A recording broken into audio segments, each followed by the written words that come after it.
forget to subscribe and help the channel get to 200,000 subs.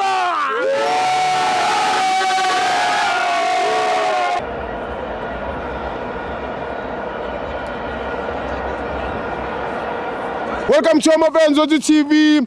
It's the Petro Premiership. Kaizer Chiefs 2, Sikukune 0. I'm joined by Irutman.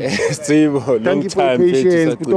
Thank you for your patience. Yeah, no, lokhu njani funa sibekezelelane sibaningi sithanda ukuthi singakhuluma kodwa ke angize ku games team. Hey.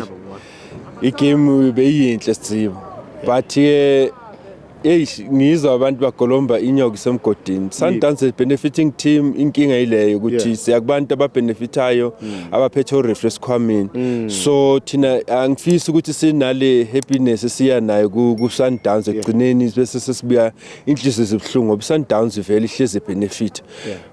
Singabuka igame ephelile Sundowns ingizusubhlungu ngiwasempumalanga mabashaya iTS Galaxy ngalendlela abashaya ngakhona angizange ngijabule isona not to say kunezinto bengifisa ukuthi enze kodwa bengifisa ukuthi kube ne fair game igamini yayizona bayiropa the last goal it was offside yayibona ukuthi so iSundowns libuya benefit na last season ibenefitile so njoba kushiya ukuthi abanye bakhalela iVAR mina ngikhalela iVAR ngoba nathi sinokuthola ukuthi amanye ama games wawine ngendlela singa understand so kumnandi kanje ukuthi kuhlale igame ukuthi kuhlale complainwa sikhala sithi yazi siyafisa ukuthi ngabe kune VAR ingabi bikho Gethini Mackenzie akadle le mali mfethu mngani wami ebona akayidle akadle le mali serious angasilethela VAR because at the end of the day sizobe sesithola ukuthi after ukuthi abo ref ngathi baba sesiba unfair kanti kunezinto ezinamafair uma ngathela kwezinye kwamanye ama game khona ama games sowinayo